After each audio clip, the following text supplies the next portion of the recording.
प्यारे विद्यार्थियों, आज के इस वीडियो में हम राष्ट्रपति के बारे में आगे चर्चा करते हैं। राष्ट्रपति के कार्यकाल की बात हम करते हैं। तो हम देखते हैं राष्ट्रपति का जो कार्यकाल है वो 5 वर्ष का होता है। और एक व्यक्ति जो है वो कितनी भी बार चाहे राष्ट्रपति बन सकता है।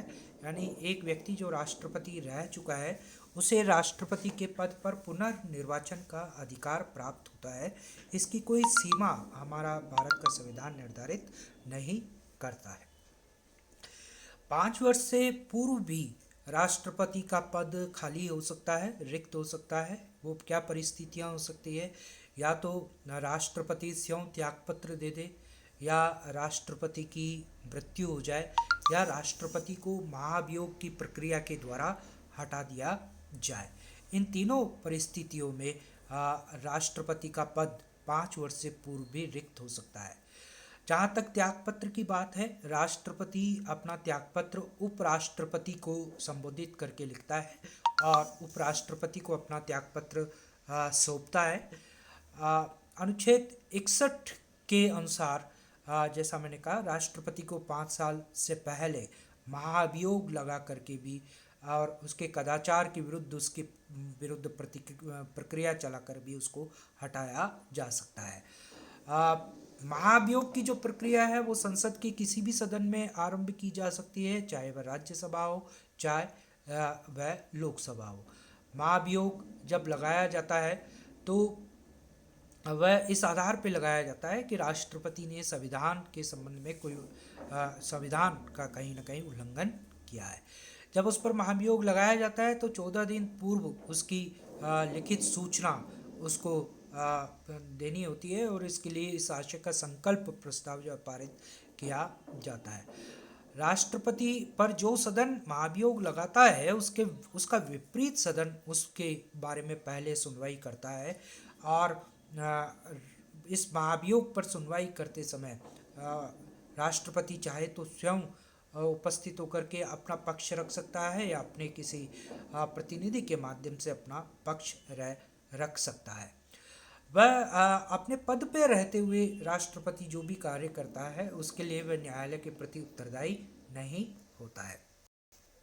अगर अन्य किसी कारण से राष्ट्रपति का पद खाली हो जाता है, मृत्यु हो जाती है, तो जब राष्ट्रपति का पद रिक्त हो जाता है तो उपराष्ट्रपति उसका पद का कार्यभार संभालता है और जब तक कि नए राष्ट्रपति का चुनाव होकर के नया राष्ट्रपति पद धारण नहीं कर लेता है तब तक उपराष्ट्रपति कार्यवाहक राष्ट्रपति के रूप में कार्य करता रहेगा। राष्ट्रपति का पद अधिकतम 6 महीने तक रिक्त रह सकता है। राष्ट्रपति का निर्वाचन 6 महीने की अवधि में वापस हो जाना चाहिए। जब वो नवनिर्वाचित जो होता है वो पूरे 5 साल के लिए फिर निर्वाचित होगा। अगर कभी उपराष्ट्रपति का पद रिक्त हो जाए मृत्यु के कारण से या त्यागपत्र देने के कारण से, तो ऐसी स्थिति में जैसा हमने कहा उपराष्ट्रपति पदभार संभालता है। लेकिन कभी ऐसी स्थिति आ जाए कि उपराष्ट्रपति भी पद पर कार्य न कर रहा हो तो तब सर्वोच्च न्यायालय का जो मुख्य न्यायाधीश होता है वह राष्ट्रपति का कार्यभार संभालता है, राष्ट्रपति का पद धारण करता है। अगर हम भारत के राजनीतिक इतिहास को देखें तो भारत में 2 राष्ट्रपति थे, डॉक्टर जाकिर हुसैन और डॉक्टर फखरुद्दीन अली अहमद। इनकी मृत्यु उनके कार्यकाल के दौरान हो गई थी और जब फखरुद्दीन अली अहमद की इनकी मृत्यु हुई तब एक बार भारत के मुख्य न्यायाधीश हिदायतुल्ला जो है वह कार्यकारी राष्ट्रपति के रूप में मनोनीत हुए थे। जहाँ तक निर्विरोध राष्ट्रपति भी कई बार बिना चुनाव की प्रक्रिया के भी निर्विरोध भी निर्वाचित हो सकता है। ऐसा केवल एक बार हुआ है जब नीलम संजीव रेड्डी जो है राष्ट्रपति के रूप में जुलाई 1977 में निर्विरोध निर्वाचित हुए। राष्ट्रपति और उपराष्ट्रपति के निर्वाचन के संबंध में अगर कभी वाद विवाद हो जाए, कोई संदेह की स्थिति पैदा हो जाए, उनके निर्वाचन को लेकर के कोई विवाद उत्पन्न हो जाए तो उच्चतम न्यायालय उसका वाद का निर्धारण करता है। अब हम राष्ट्रपति की शक्तियों की बात करें। राष्ट्रपति की कई तरह की शक्तियां होती है। पहले हम बात करते हैं उसकी कार्यपालिका शक्तियों के बारे में। जैसा हमने पूर्व में कहा कि जो भारत का राष्ट्रपति है वह नाम मात्र का प्रधान होता है, वह वास्तविक प्रधान नहीं होता। उसकी कार्यपालिका शक्तियों का वास्तविक प्रयोग प्रधानमंत्री और उसका मंत्रिमंडल करता है। लेकिन फिर भी शासन के जितने भी कार्य होते हैं वह राष्ट्रपति के नाम से होते हैं, राष्ट्रपति के हस्ताक्षर से होते हैं, और संविधान के अनुसार संघ की समस्त कार्यपालिका जो शक्ति है वह राष्ट्रपति में निहित होती है। भले ही वह उसका प्रयोग प्रधानमंत्री और उसके मंत्रिपरिषद के माध्यम से करता है।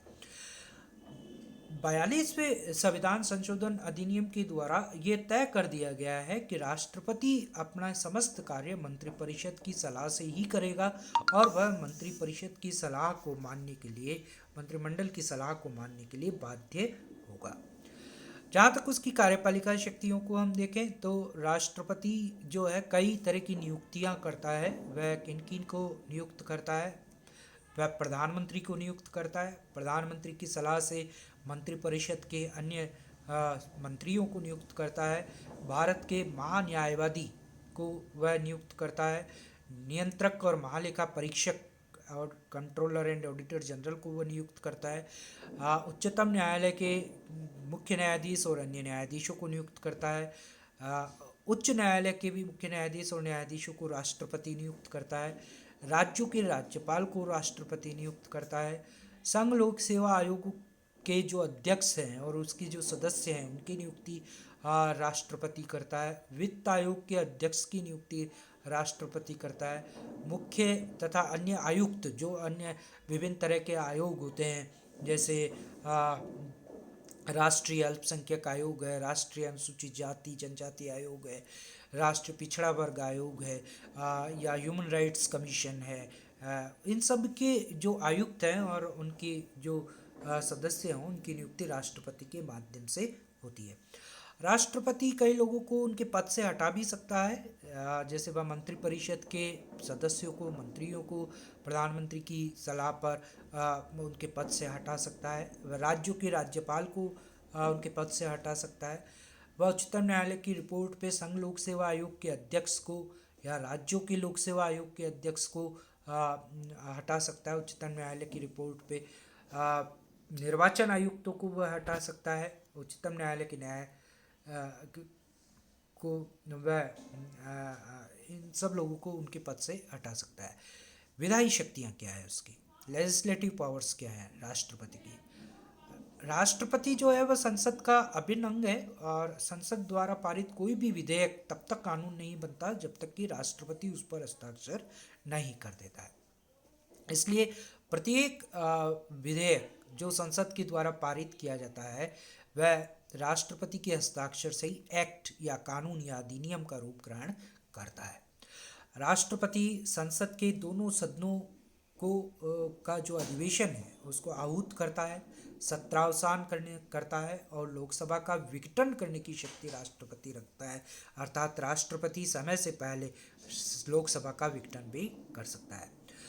राष्ट्रपति लोकसभा के प्रत्येक वर्ष के पहले सत्र के आरंभ में एक साथ संसद के दोनों सदनों को संबोधित करता है और अपना अभिभाषण देता है। ये बहुत इंपॉर्टेंट है। राष्ट्रपति प्रत्येक वर्ष के प्रथम सत्र के आरंभ में एक साथ दोनों सदनों के को संबोधित करता है, अभिभाषण देता है। राष्ट्रपति को संसद में विधायी विषयों और अन्य विषयों के संबंध में संदेश भेजने का अधिकार है, यानी राष्ट्रपति चाहे तो संसद को मैसेज या संदेश भेज सकता है किसी बिल के संदर्भ में। राष्ट्रपति कुछ नियुक्तियां करता है, जैसा मैंने पूर्व में भी बताया। वह लोकसभा में 2 एंग्लो इंडियन या आंग्ल भारतीय समुदाय के सदस्यों को मनोनीत करता है। इसी तरह वह राज्यसभा में साहित्य, कला, विज्ञान और समाज सेवा के क्षेत्र से जुड़े हुए 12 व्यक्तियों को मनोनीत करता है।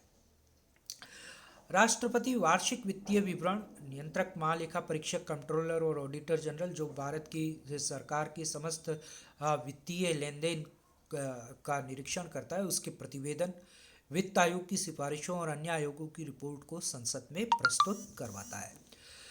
कुछ विषयों में संबंधित विधेयक संसद में प्रस्तुत करने से पूर्व राष्ट्रपति की पूर्व अनुमति आवश्यक होती है। कुछ ऐसे विषय हैं जिन पर अगर सरकार कोई बिल लाना चाहती है, बिल पेश करना चाहती है, तो इसके लिए उसे राष्ट्रपति की पूर्वानुमति आवश्यक होती है। जैसे राज्य की सीमा परिवर्तन से संबंधित अगर कोई विधेयक है, अगर कोई धन विधेयक है, अनुच्छेद 31 क में वर्णित विषय है, कोई वित्त धन से संबंधित अगर कोई विधेयक है, तो वह राष्ट्रपति की पूर्व अनुमति से ही रखे जाते हैं। वह किसी विधेयक को अनुमति दे सकता है, हस्ताक्षर कर सकता है, उस पर पुनर्विचार के लिए उसको वापस भेज सकता है, उस पर अपनी अनुमति को रोक सकता है। लेकिन धन विधेयक जो हैं वह राष्ट्रपति को अनिवार्य रूप से उसको अनुमति देनी होती है, वह नहीं रोक सकता है, ना ही उनको पुनर्विचार के लिए वह भेज सकता है। संविधान संशोधन विधेयक भी जो है वह राष्ट्रपति नहीं रोक सकता, उसको उस पर अनुमति देनी होती है। 44वें संविधान संशोधन के द्वारा राष्ट्रपति को मंत्रिपरिषद की सलाह को केवल एक बार पुनर्विचार के लिए भेजने का अधिकार है, यानी एक बार ही वो भेज सकता है पुनर्विचार के लिए।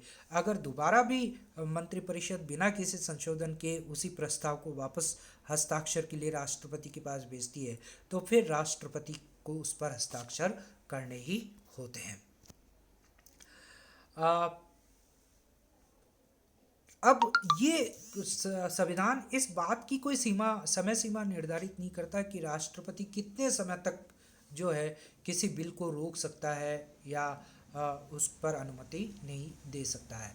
लेकिन सामान्यतया ये माना जाता है कि राष्ट्रपति जो है वो 1 महीने के अंदर अंदर बिल पर हस्ताक्षर करके देता है, अन्यथा उसे वापस लौटा देता है। लेकिन चूंकि संवैधानिक कोई सीमा नहीं है, इसलिए वह चाहे तो अपने पूरे कार्यकाल तक भी किसी विधेयक को लटकाए रख सकता है, साइन हस्ताक्षर नहीं करे और उसे अपने पास रख ले।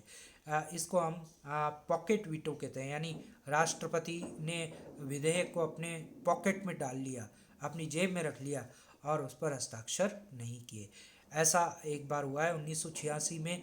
ज्ञानी जेल सिंह जब राष्ट्रपति थे तब उन्होंने भारतीय डाकघर संशोधन विधेयक पर हस्ताक्षर नहीं किए और उसको उस पर अपने पॉकेट वीटो का इस्तेमाल उन्होंने किया। राज्यपाल के लिए भी, राज्यपाल को भी ये शक्ति होती है कि राज्य विधानसभाओं के द्वारा जो पारित कई विधेयक होते हैं, राज्यपाल उनको भी अनुमति के लिए राष्ट्रपति के पास भेज सकता है। अगर वह ये सोचता है कि ये संघीय दृष्टिकोण से बड़ा महत्वपूर्ण मामला है, तो उन विधेयकों को राष्ट्रपति की अनुमति के लिए भेज सकता है।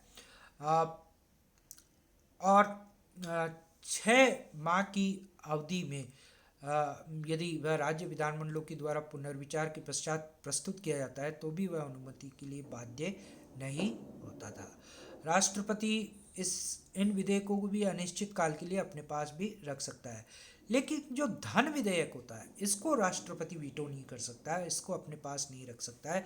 उसको लिए ये जरूरी होता है कि वह उस पर अनुमति दे ही दे। फिर एक राष्ट्रपति के पास शक्ति होती है जिसको हम अध्यादेश जारी करने की शक्ति कहते हैं। आर्टिकल 123 में राष्ट्रपति जब संसद का सत्र नहीं चल रहा होता है, तब किसी विषय पर अगर जरूरी हो, कोई कानून बनाना आवश्यक हो, तो वह विधान बना सकता है, उसके लिए अध्यादेश जारी कर सकता है। राष्ट्रपति ये अध्यादेश मंत्रिपरिषद की सलाह से जारी करता है और संसद का अधिवेशन नहीं होने पर वह जब ये जारी किया जाता है अध्यादेश, लेकिन जब संसद का अधिवेशन होता है बाद में, तब उस अध्यादेश को संसद के समक्ष रखा जाता है।